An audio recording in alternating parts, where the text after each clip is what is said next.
In today's video, it's the Aussies versus the Brits, and who will win the great hot dog debate? You choose. Let's go.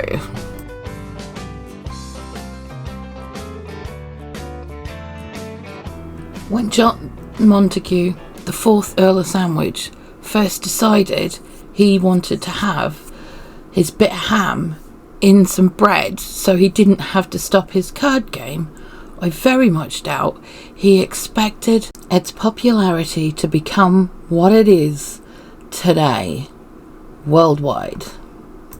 Now, if you're an Aussie, you will be able to smell this image.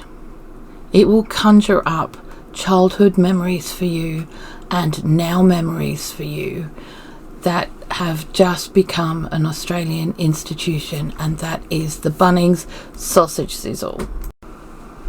Started by one store to help a local scout group earn some money for themselves to go on a camp, the Bunnings Sausage Sizzle is now a nationwide phenomena that has become such an institution that even driving past one on a Saturday morning and not stopping to get your sausage sizzle earns you a name that cannot be repeated on YouTube.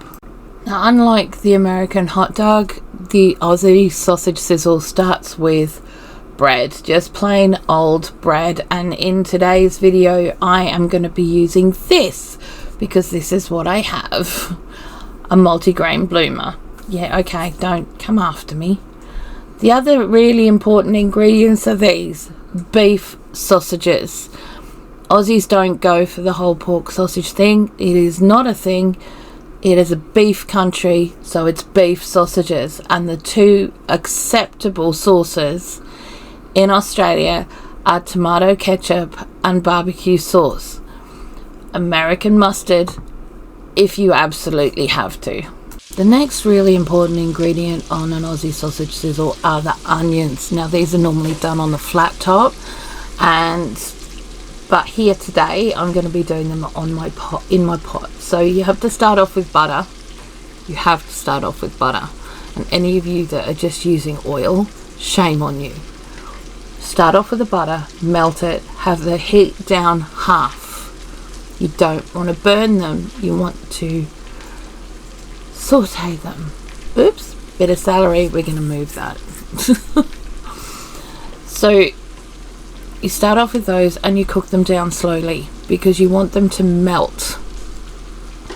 You don't want them to burn. We want a little bit of burny bits, but not all burny bits. So this is a slow process, and if you're cooking your sausages at the same time, they usually come out at about the same time. Now, make sure that you regularly turn your onions so that they don't catch and they just saute off nicely. Now, while we're waiting for the onions to cook down, I'm going to tell you a little bit about the collab. Now, it's been set up by Tina over at Life in the Piedmont, and her details are down below along with the playlist for the collaboration.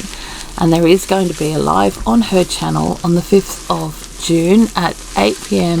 Eastern Standard Time. So all you need to do is make sure that you leave, comments and be over on her channel, because you never know, you might just win something yum. Okay, and with that, our onions are done. Now, this is really, really important. Butter your bread.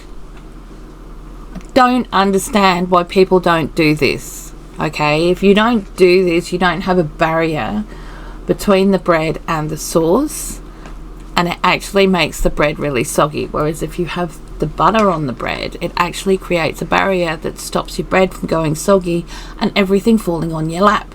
Just don't miss this part. Don't do it. And of course, right up to the edge of the crusts. Don't be lazy. Now, we're going to add our sauces next, and I'm going to have one of each. So we're going to do a barbecue one and a tomato sauce one. And yes, We call it tomato sauce, not ketchup. Okay, so you do your squiggly lines. That's it. It's that simple. Just squiggle, squiggle. Unfortunately, tomato sauce doesn't want to play, and in fact it got a little bit naughty, so I had to do something that I would never normally do, and I used a knife and spread it. Okay, it did naughty signs, and the direction I was looking at it, I could have got banned. Now there's two schools of thought when it comes to the next bit. Is it onions first or is it sausages first? Bunnings actually put out a sign saying put your onions first and put your snag on top, okay? And your snag is your sausage, just so you know, because it holds them in.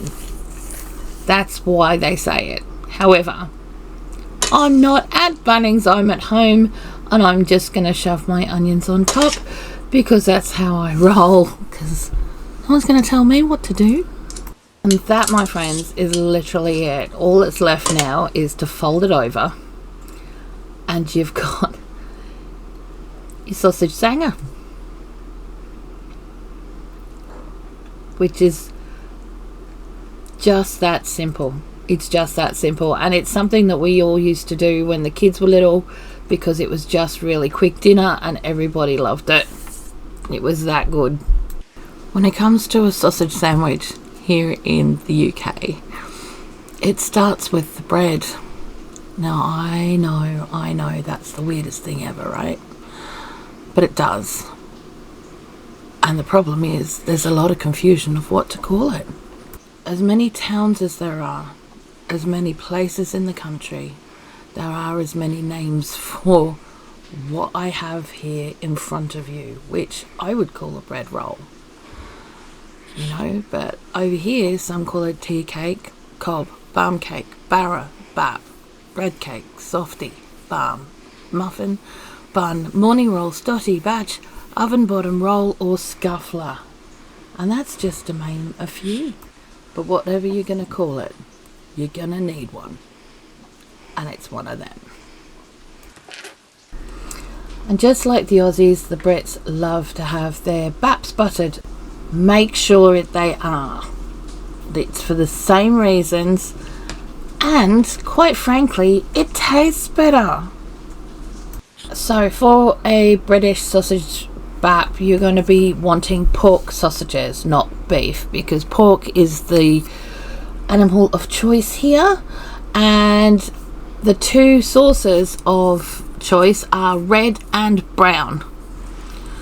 It's not tomato ketchup, it's red sauce, and it's not barbecue. It is absolutely not barbecue. It is brown sauce, otherwise known as HP. Some people might know it as HP, but it's known here commonly as brown sauce, and it will be offered to you as brown sauce. It's not as sweet, it's incredibly savoury, and if you don't like chutney, you probably won't like that. It's like liquid chutney. Now, a proper sausage bap is no more than the sausages, preferably 2. Sometimes you'll find 4, but you'll usually find if it has 4 in it that they've been cut in half, so you've still got 2. And you put your sauce on the top, and that is that. It's literally that simple. Literally that simple. Simple folk, they like simple fare.